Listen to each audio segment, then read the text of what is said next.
Hi, friends. Happy Tuesday. How's everyone doing? It is so crazy. I feel like over the last few weeks, I don't know for all of you, I feel like we've been talking about this, at least in New York, the world is like opened up. I had a friend visiting in town last week. We got to see people again. It has been very exciting. So I hope the same is true for all of you.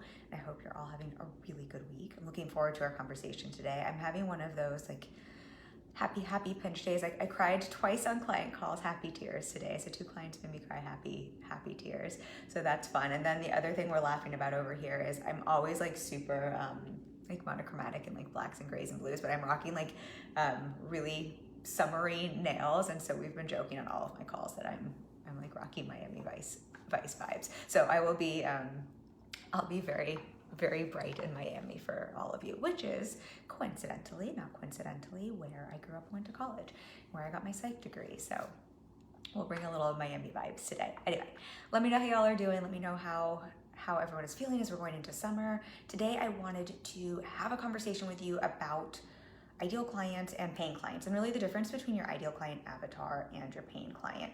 It's interesting, I haven't chatted, I don't think we've talked about ideal clients in this group in quite some time, but it's a bit of a blast from the past. When I started my business, one of the first challenges or trainings I did around identifying your ideal client or your dream client. And one of my first trainings, I also did a module on ideal clients, and this was something I had a first year in business, second year in business, I had a small group program where we spent some time on this. So it's interesting we haven't talked about it in a while. And I think it's just because it's so much of a vernacular, or some of our conversation online. I should actually make sure that this is connecting in the Facebook group, because I know we've been having technical difficulties, but I think we're live because I'm on my phone and not in the group. But this is something that, I've chatted about in the past, probably not for years that often. And it's something that's come up recently on some client calls. And I wanted to bring it to all of you today because I remember when I started my business, there was a lot of teachings. I'm sure there still is, but I remember the whole ideal client avatar thing. To my brain, it was like, what is this thing? I need to figure it out. I must be getting it wrong. And I was like trying to download every freebie to figure out what ideal client avatar meant. And I was like, sure, I was getting it wrong. And I was sure I was missing something. And thankfully, I think I was working with a coach at the time. I've always worked with a coach, not the coach I work with now, but I worked with a great coach at the start of my business. And I think just I have a background in psychology. I've always been fascinated with people. I think something clicked at a certain point where I realized some of the stuff I was learning really wasn't relevant to business and it didn't make sense. Hey, Courtney, nice to have you. How are you? Nice to see your face always. So I realized that a lot of this stuff wasn't really relevant. It wasn't really making sense. It didn't really make sense in my business. And so I was able to put some of that noise aside. And I think that's probably why we haven't revisited that in this group that much. However, I've been noticing on a couple of client calls recently how much of, I think, unfortunately, some of the teachings around ideal client avatar, which I frankly think are not helpful or useful and can be very distracting and confusing, are still being taught. And again, by well-meaning people, I'm sure whoever's teaching this, there's a reason, and it might have context in terms of a certain program. I'm not hating on the teaching, but there's a lot of confusing misinformation out there that can be very misguided. And I've had some clients come to me with concerns and questions around this where it's like, whoa. This isn't even something we need to focus on. I've also had some clients who, I recently had a conversation with a client who was bringing on a team member. And this team member was trying to give support and essentially guiding around some ideal client avatar things that were quite frankly misguided and didn't make sense for my client's business. So I wanted to bring the conversation here because I can speak to the experience of my business. I've been in business for over 5 years. We have a very successful multi-six-figure business. I see the behind the scenes of a lot of businesses, and I only work one-on-one, so I'm seeing businesses behind the scenes every day, and I have for 5 years. And I'm helping people build, grow, and scale. So I'm seeing people at different stages in business as well. So I wanted to have let's just have some real talk about the difference between an ideal client avatar and a paying client. Because if you're in this group, if you're watching now or on the replay, what's important to you is really paying clients, right? Paying clients that's who's paying the bills. That is who is bringing in the profit into your business. That's what's really important. That's who you're serving. And what we want to look at is, can we focus on paying clients and what's important there instead of getting wrapped around some of the teachings around ICAs that can be a little confusing. So that's what we're going to chat about today. Whether you're watching now or in the replay, let me know how you feel about ICAs, if it feels like best thing ever or confusing. What I will preface with, and then I'll tell you like what I really think about the difference, and I'll give some questions that I think can be helpful to think about. But what I'll preface with is knowing who your ideal client, that avatar, it is important, and that does inform your paying clients. I think where this gets really confusing in the in the online space is ideal client avatar often turns into more of a creative writing exercise, and it ends up being what I find wrapped around qualities that quite frankly have nothing to do with what you need to talk about in your marketing, or what really has nothing to do with why someone is paying you money, and can cause a lot of time spent on essentially making up a fictional character that you are then basing your business on. And what we want to unwind is what is the truth you can pluck from some of these exercises that is important to a paying client that you can speak to in your marketing and sales. Because the big difference between an ICA, an ideal client avatar, and a paying client is one is it's a fictional thing, right, that we're using in business. It is important, right? It's one of the most important things. Knowing this is one of the most important things that's going to affect your messaging, your marketing. It's going to affect your sales. It's going to affect your content. It's going to affect your branding. It is important. However, what I want to invite us to think about is how can we get a little less, or a little more out of, I'm not phrasing this well, but how can we get out of this thinking of like, I'm making up a fictional character, which, let's be real, when we're doing that, we're focusing on qualities that really don't have a lot to do with your business. And often the ideal term also has us creating qualities that are fictional and don't really make sense for someone who would actually need to pay you for your services or product. And how can we instead get really clear on what are the things that actually matter to someone who wants to pay you money? Because ideal client usually feels a lot more like a cookie cutter made up fictional character. A paying client is usually a human being, right, with problems and challenges and things they need solved that they want to pay money for in your business. And we want to separate that out and get clear on what are the qualities that are important for a paying client instead of what are some of the things we make up for an ideal client. So we're speaking to more of what paying clients want and less of what we think that ideal made up person wants or needs. Marie says, hi, hey Stephanie, nice to have you on here. Thank you for joining me. Curious how you all feel about, and I'm just checking tech things. Okay, cool, we're good on here. Tell me how you all feel. You don't have to, but just thoughts about ICA, ideal client. If you think easy, challenging, confusing, if that makes sense to you, what some of the differences you think are between an ideal client avatar and a paying client. One of the biggest things I find is frustrating. Well, I'll share the two things and we can talk about like what actually matters. But I think what we want to look at when we're thinking about an ICA and making it more of what a paying client is getting out of this headspace of getting wrapped around details that just don't matter, like what kind of coffee do they like? And I'm using that as an example because said with so much love, this is something one of my clients just experienced from someone they were bringing onto their team. And unless you sell coffee, or unless you sell coffee mugs, or unless you're like a sleep specialist, your client's favorite coffee is really irrelevant. They don't care if you know that, unless you also know how to help them with their problem. And what a paying client, like the big difference here, what your paying clients care about, they want to know, can you help me? Can you help me solve a problem? Can you help me get what I want? That's really what they care about. And a lot of the teachings, and again, I'm not hating on anyone's teachings. I think there are purposes for this, and sometimes it makes sense for specific reasons, but so I'm not hating, but I think what I find is it's so easy to spend months answering downloaded questions that you've found somewhere, making up qualities about someone and getting wrapped around like what color of the hair they have and what their favorite book is and what their favorite coffee is and what their favorite color is. And I don't even know what other questions would be in there. I'm just basing this off of what I've heard from clients. Instead of spending time actually going out there and serving real human beings and having conversations with real human beings who want to give money to solve a problem and get a result, and finding out what those nuances are, because the big difference there is a paying client is going to have some really specific concerns. They're going to have some really specific needs. They're going to have some really specific things they want support with, and that's really what's most important.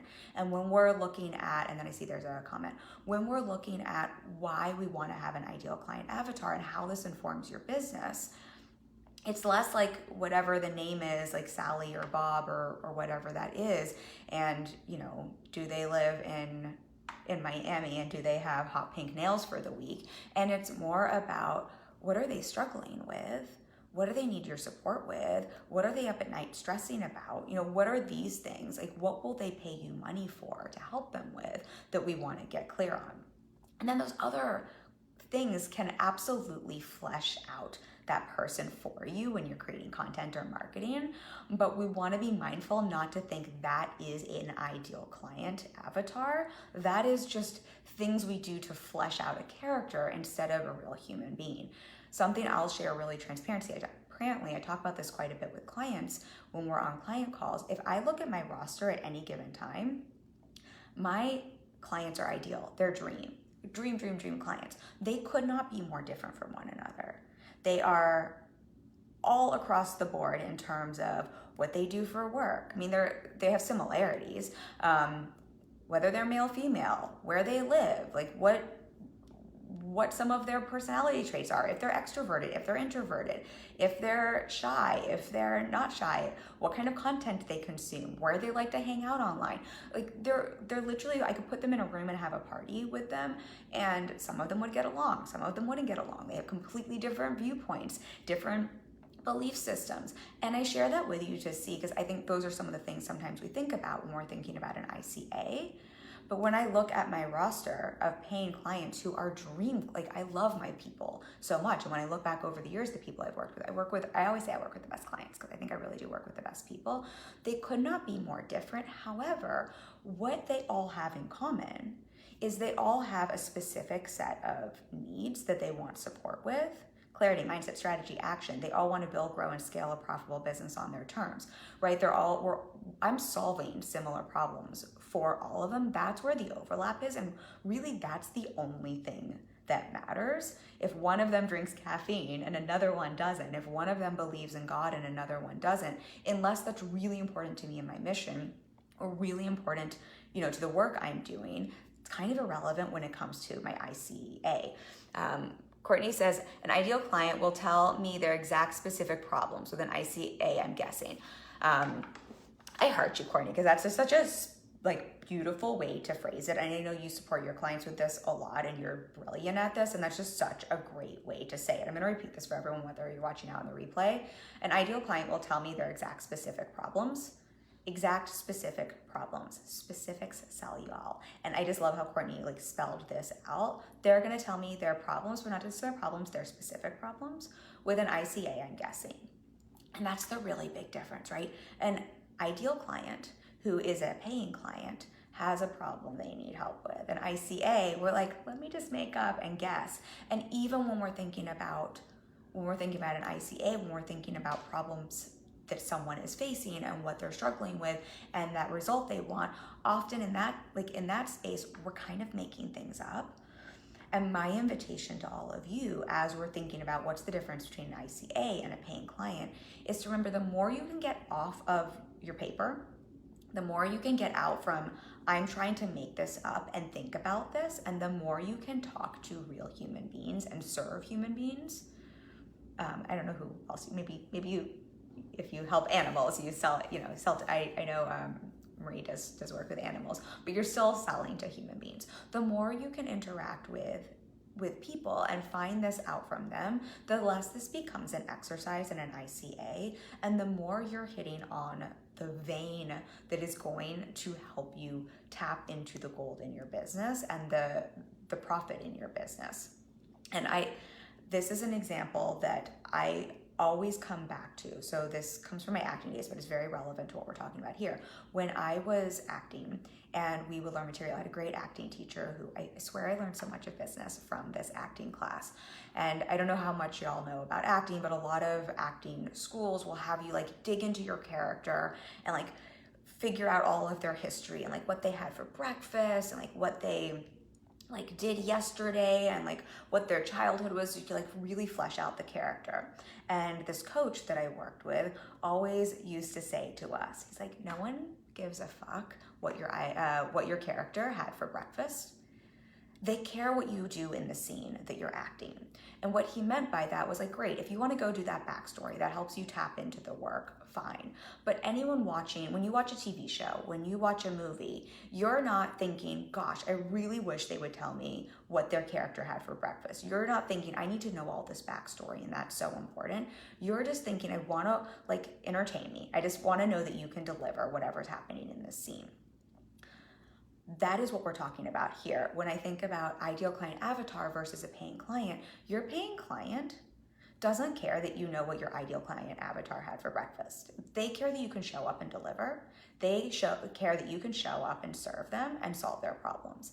And I keep like harping on this in different ways, but I say this because I just see it so often, and I see how easy it is to spin out around what did my ideal client avatar have for breakfast instead of what do my actual people need help and support with. And those they're just two different things. One is made up, and even if one is real, even if you went and polled all of your paying clients and asked them what they had for breakfast, first, I bet you'd find out they all had something different for breakfast. Guaranteed, all my clients are eating something different. So first you'd find that, and you'd find out, oh wait, even if I know this information, it's kind of irrelevant unless I'm selling breakfast food, right? Unless this has to do with my business, it's really irrelevant to my marketing. It's really irrelevant to my service. And yet I know, because I've had clients come to me like, I just did all this market research and these are the questions I asked, and I know all of these details about my ideal client avatar, and the details really are interesting, but they're not really helping us get clear on what we need to know for strategic marketing, to position a business, to make an offer that really serves your clients, to set up your pricing, to really help move your business forward. So take what Courtney said, an ideal client will tell me their exact specific problems with an ICA, I'm guessing. If anyone else has anything like that they've experienced, I find this so useful when other people can chime in. If any of you too, I'd love to hear from everyone now or on the replay. If you have multiple clients, do you think they're all exactly the same avatar, or have you found they're a little bit different? I will give some questions to think about what I do think is really important for the paying client piece. But what I find, the other reason I find this is so important to talk about is if you create an ICA, an ideal client avatar, and it is more of this made up fictional character, and it's more of, I call it a creative writing project. And look, I'm an ex-actress. I'm a creative human being. I could create all day long, but if we're making up a fictional character, or even if we're going out and talking to people, but we're getting the details that aren't really relevant to your business and to the work you do, what happens is you could also miss out on booking paying clients, because you can get on the phone with someone who is a dream fit of a client for your service, for your product, for what you do, but they don't match your ICA. And I have seen, and this is something I've supported clients with a lot, I have seen clients unintentionally push away amazing clients because it doesn't fit their ICA. Because I think, not even because they're trying to sabotage, I think sometimes this can come from a place of fear and from a place of, I don't think I'm good enough, or I want to self-protect. I think that's a whole mindset side to this. But I think sometimes this can also come from, I was taught this is the way I'm supposed to do things, and I need to be, it's being an integrity to work with people who are a fit. And this is my ICA, and this is who is a fit, so I need to serve this person. So sometimes I don't even think this comes from, I do think, sometimes it's mindset. So many things in business are, but sometimes I don't even think this is a mindset block or fear or sabotage, as much as it is, I think I'm doing things right. And this is my ICA, and here's someone who comes through the door who wants to pay me money to help them and support them. Sorry, a message popping up on my phone who, wants my support, but they don't fit this box I have created. So I don't know if they're fit. I don't know if I should offer them my services. I don't know if this is okay. And I'm not making this up. I have literally seen this happen over and over again, where we then have to look at what's actually important here. What actually makes an ideal client? What actually are you doing in your business? And most of you, especially in this group, if you're in this group, you're a service provider, most of us are solving people's problems, people's specific problems.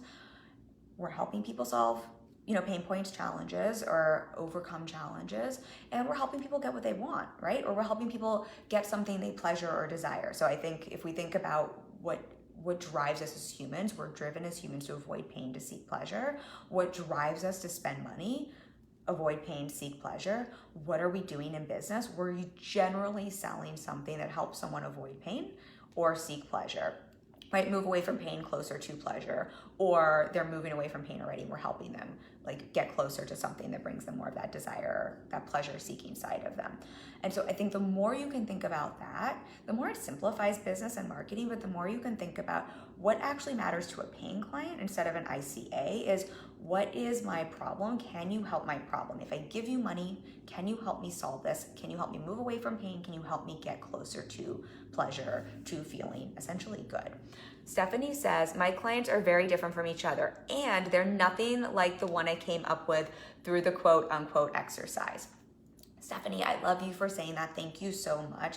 And I would imagine you probably love working with all of your clients, and I bet all of your clients are ideal and that they're ideal and a fit for you. But I think it's so helpful for you to share this, and for Courtney to share this, because I know someone's going to watch this later on the replay and someone's going to hear this who's thinking, I really thought all of my clients were supposed to be exactly the same.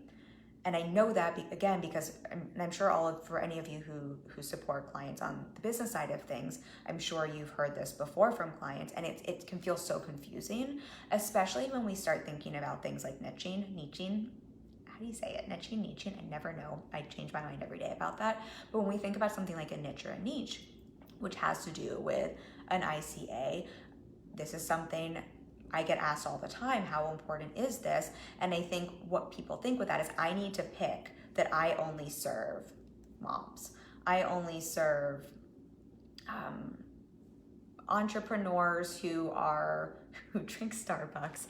I'm only using that as an example because it came up on a client call this week and we were laughing about it, but who only drink Starbucks and who, only have a specific kind of business. And we get really wrapped around almost the superficial qualities of a person or a niche. And we forget, or I think it can be confusing because then it's the riches are in the niches, and there is truth in that. But really, when we hear the riches are in the niches, or when we hear something like an ideal client avatar, these exercises originated as tools to help business owners clarify and get specific on the problem they solve, the results they deliver, who they're speaking to, so they can create marketing that's very specific and tailored. And those exercises are useful for that. Those exercises are useful if you're growing a team, especially if we zoom out outside of small business and we're looking at larger businesses and corporations that are bringing on advertising firms, right? Or advertising companies. When I worked in the advertising space, some of these tools were also shortchange, right? They would give an ICA a name and come up with some of these qualities so that when you have a company with hundreds of people and you're bringing on an advertising agency to support you, you have some short term where we need to make an ad to speak to Sally who needs help with X, Y, and Z. But and I think then what happened is that got brought down into our space, into the small business space, and the reason for it got lost, and it became sort of the holy grail, like this is the way to do things, instead of the riches are in the niches. Yeah, that's true, but that's because really what that's about is solving a specific problem, delivering a specific result. And that can look, yes, you can quantify a specific kind of person, but really that's what we're narrowing in with. And things like an ICA, again, there is a value. It's not like throw the baby out with the bathwater and that this isn't useful, but I think understanding where these tools came from and how they're a little different for us as small business owners, and plucking out why was this created, what are the good things we can grab from this. You can create a Sally name for your ICA, but seeing it's so much more about those details, who that person is and why they're paying your company or business money, than it is their name and hair color. Even for a multi-billion-dollar company that's using this with an advertising campaign, it's still not about an ICA with a specific hair color and a specific demographic, as much as that is just a way to help everyone get on board with the vision so that they can communicate in some shorthand. Courtney says your IC also evolves. If you're so dialed in on one specific one, you can't grow with your business clients. So true. I think that's such a helpful thing for everyone to hear, and something I've experienced in my business as I've grown and evolved. I mean, we are all growing and evolving as business owners. Not only does your IC evolve, but your messaging is going to evolve. Your business is going to evolve. I know very few businesses that come into our online space, especially in the service service-based space that we're in, that if you look 5 years, 10 years down the road, that are doing the same exact thing they were from day one. Most people's IC evolves a little bit. It either evolves or becomes so much more narrow and specific, right? I think sometimes when we say evolves, just for everyone listening, I think we think that means like it changes so dramatically, which can happen as you get more clarity. But I also find a lot of times we come in like really wide with what we know, and it just gets narrower and narrower in terms of the specifics. And I'll keep saying this on today's live: specifics sell, specific sell, specific sell. So when you're getting more specific as your IC evolves, I think that's a lot of what happens as you and your business evolve, because you just get more clear on those specifics and those nuances in your business, but also just to normalize for everyone. I know my messaging, my work has evolved and changed.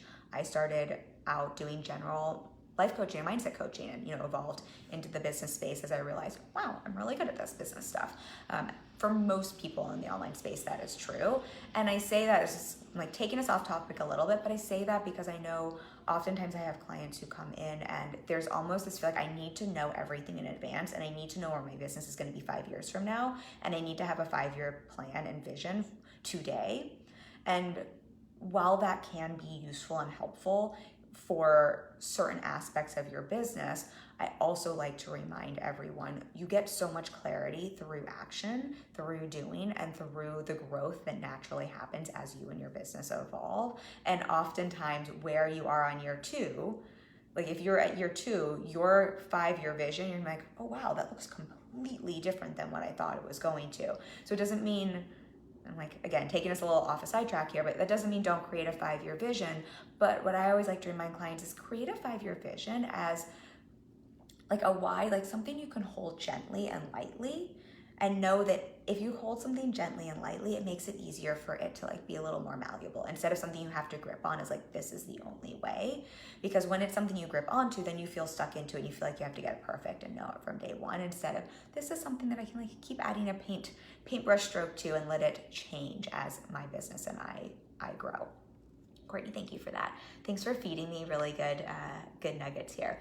I'm just seeing here, because I feel like there was something really specific I wanted to share with everyone here. So knowing who your paying clients are, and really we're talking about ideal client, that is still, and we're not discounting that as an important thing to know in business, still a really important and valuable thing to know in your business. I just want to offer everyone here to reframe it as, who are my paying clients? And if you haven't had a paying client yet, can I think about who would my paying clients be and what actually matters to them? What's important to them? And to think about this more in terms of what are they paying for?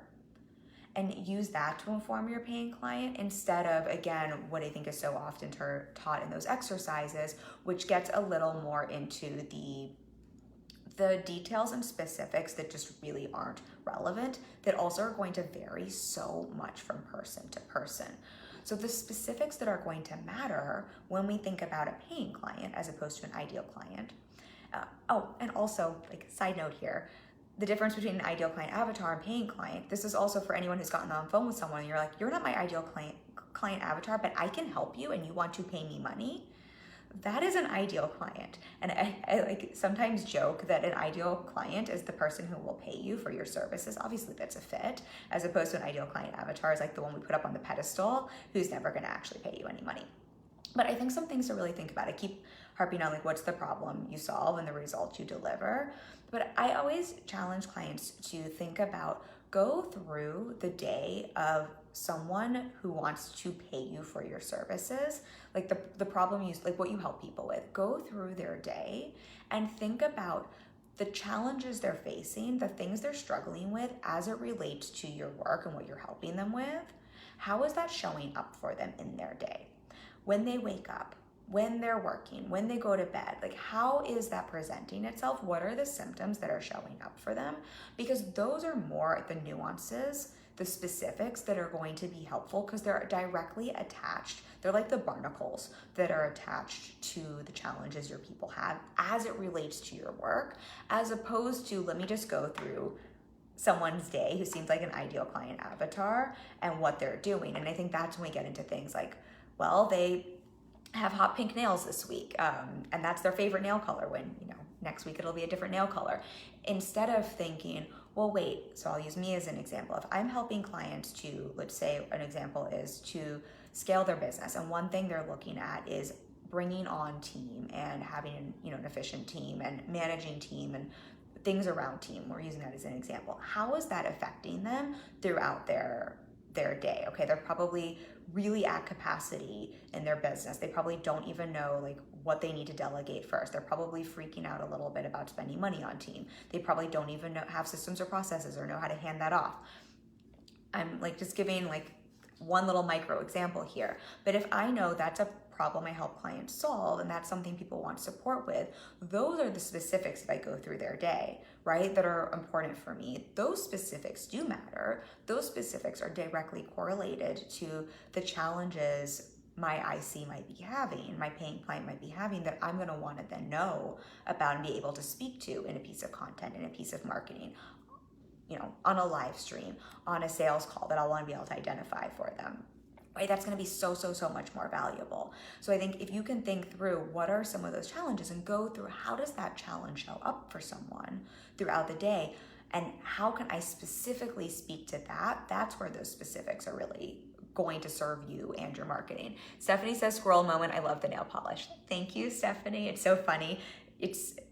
I know because you've come on enough of these, I'm like usually like white nails or like gray, like very, like not a lot of color. So every client today mentioned this, and I was joking with my last call of the day. I'm like, do I keep this on? Because it's a little bright, but we're gonna rock it. It's summer. We're gonna be hot pink, or they're not even pink. I'm like colorblind. They're more purple. We're gonna be purple for a week. But such a like side note. What was I gonna say with these?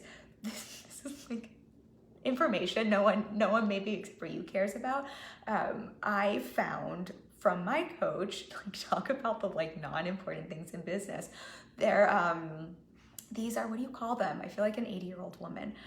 These are press-on nails, and it was very exciting because I am a time person. Like, I really value my time. It's something I talk a lot about with clients and in business, and I really don't like spending my time like just like sitting at a salon waiting like to get nails done and dry. Like, it does not feel like self-care to me. It feels like, why am I spending an hour and a half of my day here unless I'm getting like a foot rub? Pedicures are different. So I was very excited to find these and to know that I can like pop these on and off and make them really short. So information that no one but Stephanie and her squirrel moment needs to know, but I'm sharing it with everyone anyway. Courtney says, love it. Maybe Courtney needs to know too. And you can cut them, because I don't like, you know, like the press, I always thought they were like super cheesy and they're like long and look like fake nails, but you can cut them. So OPI, they're called Impress OPI nails. Very exciting. Okay, so we'll go back to, ideal client avatar and paying client. Courtney says lead press-ons. Yes, those are like the old school ones, right? Where I totally remember those from growing up, where I was like, and they were just like a little not to judge, but I thought they were a little scary looking. So I was very excited to know you can cut these and file these down, so you don't have to look like, you know, you're Cruella de Vil or something like that. So I ordered them. I now have like an abundance. Talk about abundance. I have an abundance of nails. So y'all will see lots of different colors over the next few live streams. Yes, totally claws, Courtney. Yes, that is exactly like, and you could like prattle on the table with them. Okay, so going back to the difference between your ICA and your paying client, the nails are actually quite relevant though, because what you could see here, this was a fun thing for all of us to chat about, but think of how easy it would be to take something like this and to think, my ideal client avatar has press-on nails in a color pink, and I need to make sure I talk about that in my content, or like that I really include that, and that's a really important detail. And how easy it is, like we're making a little bit of fun of those exercises on this live, but I say it's like, it's funny because it's true, because those exercises are out there and it's so easy, especially if you've paid for a course or you've downloaded something and those exercises are in there, maybe for like to help you expand your creative thinking around something, to miss the point of them and to suddenly spin out. And then suddenly you're off over here, talk about squirrel brain, thinking about something that's really irrelevant and missing the important things you need to speak to in your content, in your marketing, in your copy, on your sales calls. So this is like a funny little joke with the nails, but it is actually quite relevant here. So other things I think about when we think about paying clients and why do people pay you money, I think that's actually a great question to ask instead of some of the ideal client avatars. Just think, why should someone pay me money? Well, like quite literally, why should someone pay me money? Why does someone want to pay me money? And I like to take the mindset of people love to pay me money. So why would someone love to pay me money? That's going to give you some insights that is going to be a lot more relevant to your paying clients than to your ICA. That's going to inform you a lot more for your marketing and to your sales calls. One of the other things I like to think about when I'm thinking about the difference between ICA and a paying client is, what do I want people to know about my work that I know they want to pay for? Which again, that's very different than, do they have Starbucks or not have Starbucks? But I think these are some of the questions that are just really going to help inform, like, what are the things that actually matter to a paying client versus an ideal client avatar. I'm just going to throw a couple things for everyone to think about here, because I think these are useful things just to always be thinking about. Another one I'm always thinking about with paying clients that I'm coaching clients around quite a bit is, what are the objections someone has to paying money or investing money to get support around this challenge or problem? Or if you don't help someone with challenge or problems, if you're more like I have clients who are like more in the art space, so like that's more with, you know, something they desire or something they pleasure, but still, like what are those objections that come up for someone to part with their money to become a paying client? That is going to give you so much more information about your IC that's important for you to know and to be able to speak to be able to navigate, to create content around, than some of, I think, the other questions that could come up in an exercise. And I think that's also where you're going to start to see, that's where more of the overlap is for paying clients. If we think this is not quite what niching is about, but if we think about niching, if you can start to hone in on more, who are my people, what's the problem I'm solving, what's the thing they actually want. I know I've talked about this in like probably a bunch of live streams and on the podcast, and it's the note I'm always giving in clients' content, but what's the thing your people actually want? Why do they want to solve the problem they're paying you for? What's on the other side of solving that problem? I've used this example before, but it's worth repeating. It's from Seth Godin's, which book is it? Seth Godin has so many great books.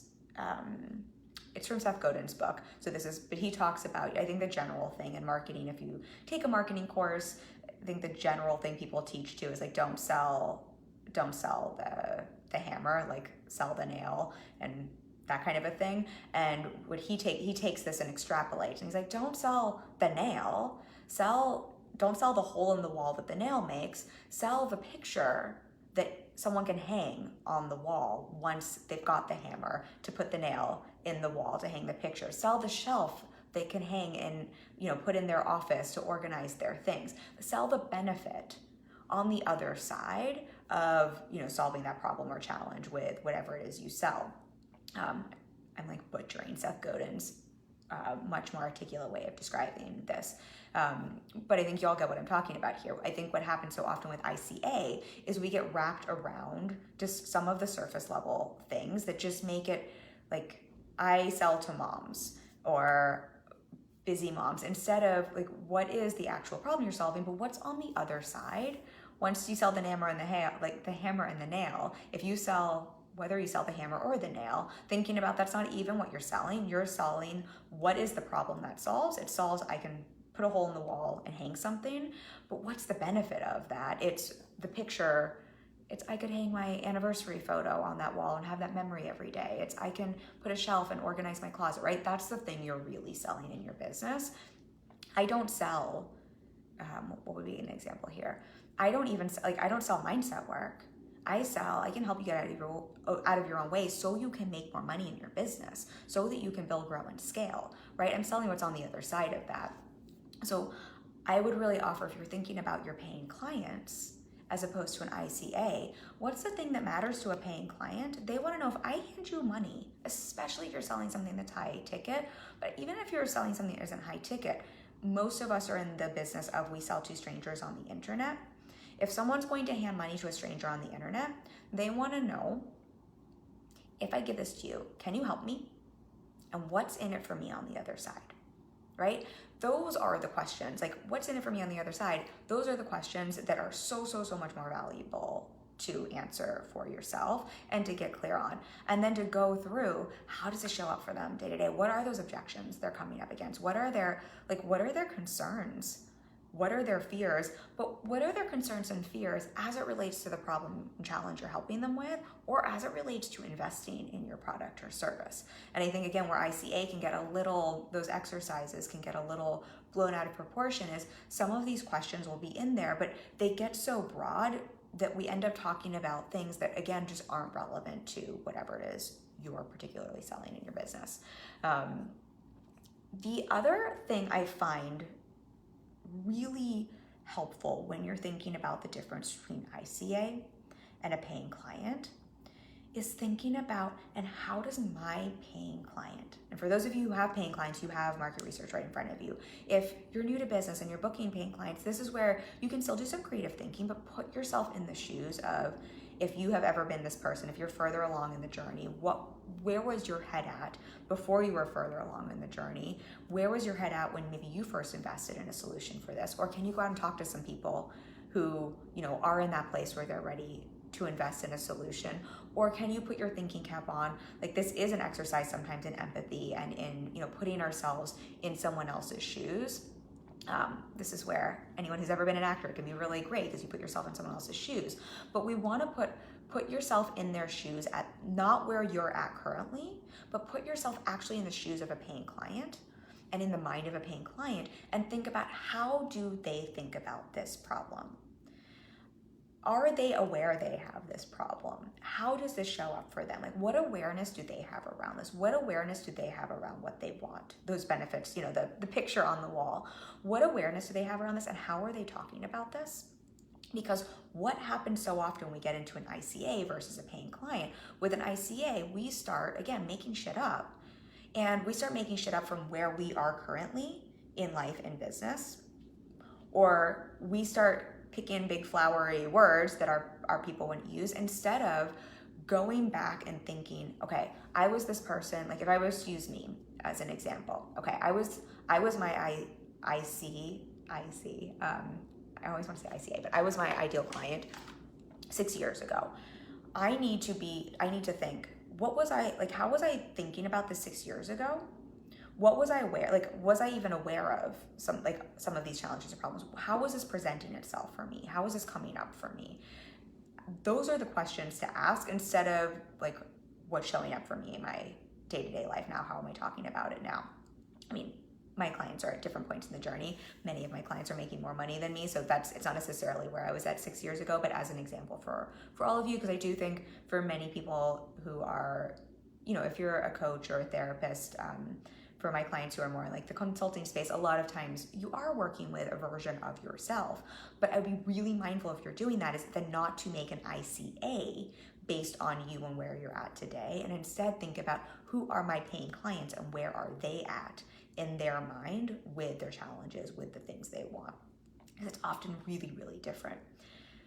Another thing I would just offer, again, when we're thinking about the difference between ICA and paying client, two last things, I'm just looking at the time here, two last things I'll leave you with. What I find people get wrapped around with ICA is it becomes, again, an idealized version of someone. They have lots of money and they always show up on time and they have glitter pouring out of their ass at all times and they're never upset. And I'm being sarcastic intentionally so, because it's almost like ideal becomes idealized, put up on a pedestal, instead of who is really the person who needs your support, who wants to pay you money that you can help and serve with your product or service.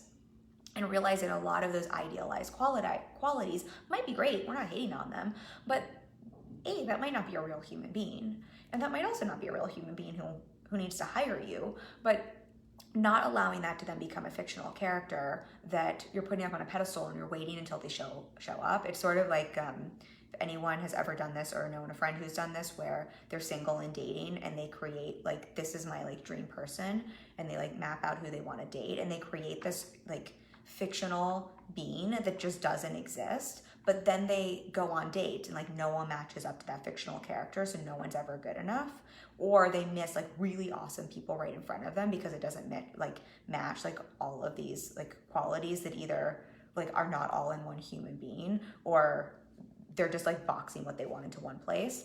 So I would just be really, really mindful of that, of just like, are you taking the word ideal and making your ICA or your IC an idealized, instead of, we're all in the business of selling, like humans selling to other humans. Humans are gonna human.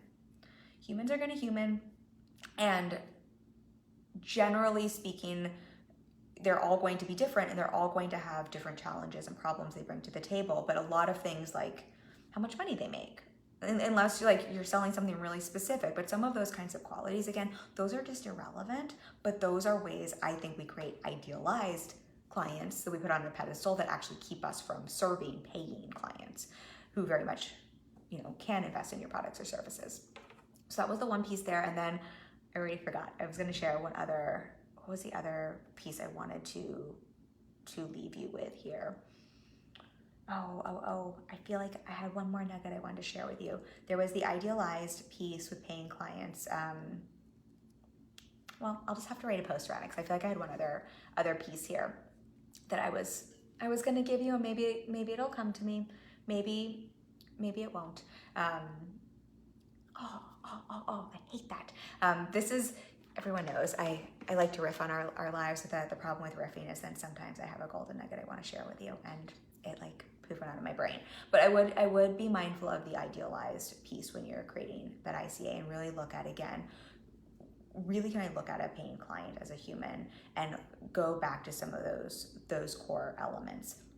This is not what I was going to close on, but I think what you'll find for everyone here is if you can then kind of reframe ICA into an IC, but really a paying client, and start to think about what is someone going to pay me money for, and use that to frame the questions and to inform this, then you have a really powerful tool in your business that can inform things like your marketing, like your sales pages, like the content you share, what you're talking about on sales calls. It's also really going to help you educate yourself and think about like, what are the things that I want to include in an offer? What are the resources or tools? If I think about paying clients, it's a lot easier for me to create, I'm always adding to my coaching program. It's a lot easier for me to create resources and tools for paying clients that helps them solve their problems instead of trying to create resources for an ICA. So it's going to also help you inform the offers you're creating, what you're putting inside of them. If you're a course creator, what you're putting inside of a course that's really going to help people, again, not just solve their problems, but get those results and benefits they want. And then again, just to like put a bow on it, this is also going to help you start to think like to niche in a way that actually supports your business. If you think about niching more as what's the problem I solve, instead of what's the surface level person like avatar, create a fictional character I'm serving, I think you'll find that's where the riches and the niches really are. And to play with what are the specifics I can bring to this. Specifics are still so important. We're not saying specifics aren't important, but to pay attention to this, when we talk about specifics sell, the specifics that sell, again, are going to be the specifics that are tied to what people will pay you for in your business versus the specifics of nail color or the coffee they drink. Stephanie says, clients can all be so different. Do they drink wine, or what's their drink at Starbucks, or if they like dogs, etc.? But your clients always have the same problem that you know how to solve. That's the important stuff. That's what you were going to say. Thank you. I love you. That's exactly what I was going to say. Thank you for, that is... Yes, so well said, and that is exactly what I was going to say, and that is a perfect thing to put a bow on, and that is the truth. Your clients, your paying clients, are going to be so different because, and this is a thank you, Stephanie. This is such a great bow to like tie this up on. Just like your business is one size fits all, not one size fits all, right? Just like you are a unique human being, your business is unique. You want to find things that are specific to you, to your business. If you think about that, like I'm always thinking about, like, we are not cookie cutter as business owners. That's why cookie cutter formulas and strategies tend not to be so beneficial for us as business owners, especially as creatives and service providers. The same is true for your clients. Your clients are not cookie cutter, right? We're all such different human beings, but that doesn't mean there isn't an overlap in terms of the problem you solve. And that's what Stephanie said so brilliantly. So if you think about the, the world's, for some of us, the world is opening back up. You're getting to see friends again. Maybe you're talking to friends on Zoom calls. If you think about the people you're closest to in your life, those are your ideal people, right? I bet all the ideal people in your life are different on the surface. They probably look different. They probably have different tastes. They probably have different personalities, but they probably have some overlap in terms of things like values or some of the things you like doing together. The same is true for your business and your clients. So that is, I would really invite everyone, the more you can just think about, like, throw the ICA nonsense out the window and instead focus on paying clients and think about paying clients are humans. Humans are going to human. Humans don't need to be put on a pedestal. Humans are also all very, like, they're all so different, but they are going to have those core crossover things that are important. A paying client, why are they paying you? They're paying you to solve a problem. They're paying you to get a specific benefit or result. And then this is actually, I think, the thing I was really gonna say, and then just keep thinking about, and how are they thinking about this, what we were talking about earlier. What is the result they're thinking about? What's the problem they're thinking about? What's their frame of mind around it? The more you can get into what is my paying client's frame of mind around this, the more you can meet them where they're at, the more you can serve them, the more they're going to understand why they should pay you. The more you're wrapped up in what you think it is or what it's supposed to be, or like putting flowery words around it, or talking about it in a way that's like super smart or like 5 steps ahead, the less they're going to understand that you are the person for them that they should pay money to. Amiri says, thinking more clarity on what the boutique business owner will do for what price.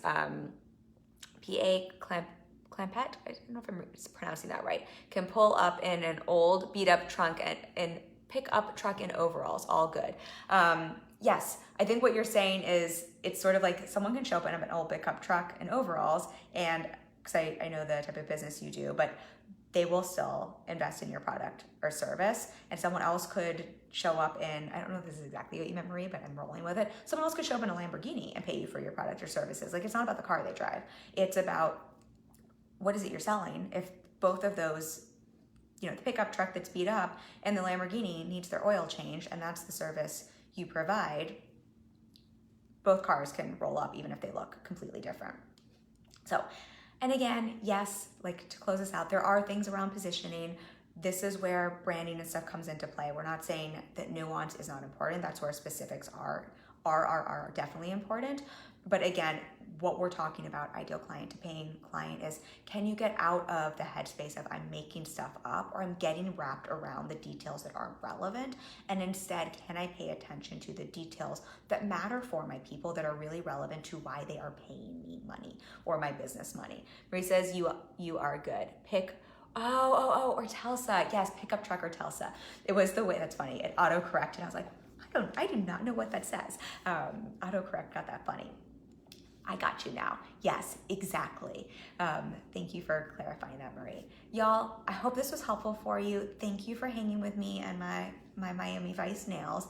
I love you all. I will, before I forget, let you all know we have a free training coming up at the end of the month. We are going to be diving into a practice that I've kind of pulled from all different things and formulated to really help you work through money mindset blocks. I don't love the term mindset blocks, so I'm putting them in air quotes. I find so much of on the mindset side of things when you're looking at being able to make, receive, and keep money in your business, as much as we need the practical strategy and action, super important.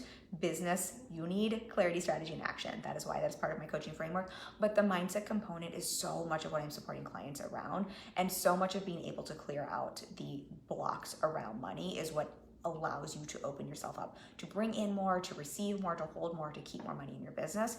So I'm going to be walking y'all through a process, an exercise to help clear, to transform, to alchemize some of those blocks into gold, into allowing yourself to make more money in your business. I think a lot of our online space talks a lot about one half of what's important with mindset, the like positive affirmation side, which I fully subscribe to, but I feel like it misses out a really important part, especially when it comes to things like money. So we're gonna dive into all of that. So I'll make sure I drop a link for that. I would love to have you all join me. If you sign up, you will get a playbook, which will walk you through the exercise, which again, comes from my brain. It's something I have taken from different things that I found to work really well for me and my clients. So sign up so you can get access to that. Courtney says, thank you, Kim. Love you and your Miami nails. I love you back. Thank you. I love you all so much. I'll make sure I drop a link for that, and I will see you all next week. I have a really fun live stream next week for y'all too. My second brain and OBM COO is going to be joining me, and we're going to be talking about some really fun team stuff. So be sure to join us next week for that as well. All right. I love you all. I'll be back next week with Miss Amanda. Bye.